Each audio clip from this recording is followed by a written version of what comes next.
Okay, you've got independent events. It's quite a nice chapter. Now, if two events happen, there's two options. Either the first event will affect the second, or the first one will not affect the second. Now, if the first one does not affect the second event, these are going to be independent events. An example of these are going to be like rolling a die and then rolling the die again. Yeah, the second outcome of the die is not affected by whatever the first one is. Okay. Now, a dependent event is when the first outcome affects the probability of the second outcome. Now, a good example of this is trying to get an ace in a pack of cards. Now, there's 4 aces in a pack of cards, and there's 52 cards in a normal pack of cards. So if I'm shuffling them, I'm randomly choosing them, I've got 4 out of 52 chance of getting an ace. Okay. Now, if I choose again without replacing the card, okay, then my probability changes on what the first outcome was. My first outcome happened to be an ace, and the chance of me getting an ace again actually goes down to 3 in 51. There's now 3 aces in a pack because one got removed, and there's 51 packs in the card again because one got removed. If an ace wasn't picked the first time, then my chances are going to be 4 out of 51 because there's 4 aces because the first one wasn't picked, and there's still 51 because a different card was picked. So you've got to be able to tell whether the first event actually is affecting the second event.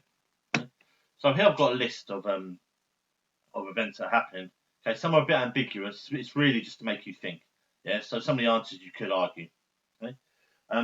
Have a think. Try and decide which ones are dependent events and which ones are independent events. Okay.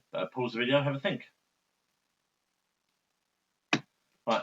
These are all the outcomes I've got. So picking 5 cards on a pack without replacing them, or the outcome of the second card is going to be affected by the first one, like I just hit. Lightning, being hit by lightning isn't really dependent on being hit by the first time. Yeah.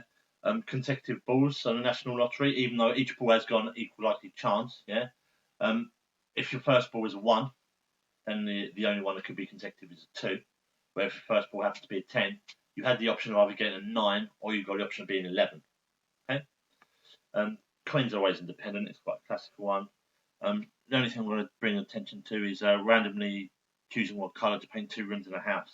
Because I put randomly, but because you are choosing, people tend not to like to do the same colour in 2 rooms, or maybe if one room's dark, I want to make that one light. But it depends. Some of these are up to interpretation. Right, rule of independent events.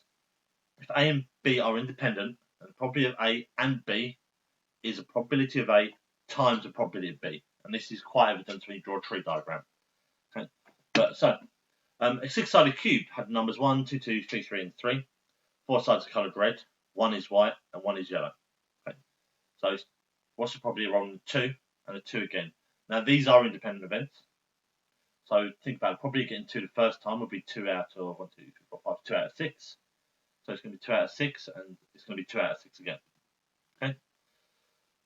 Probably so be which is a third and third, which is a 9. Okay. So what's the chances of rolling a red, then a white, then a yellow? Now, because there's 4 that are red, it's going to be 4 out of 6. White is going to be 1 out of 6, and yellow is 1 out of 6. We multiply them all together. Okay, and we could cancel 4, 6 if you wanted. It cancels down to 1 out of 54. Okay. So we've got a different question. The last one. Is this an independent event or a dependent event? Now, you have very little information here. I know these sites from a previous lesson, but maybe we could use that rule that the probability of S occurring times the probability of W occurring is a probability of S and W occurring. So the probability of S is 0.6, probability of W is 0.5. If we multiply them together, we get 0.3, which is the probability of S and W occurring. So this must be an independent event. Yeah. If it was different, it'd be a dependent event. Okay, I hope you enjoyed that. Do the textbook.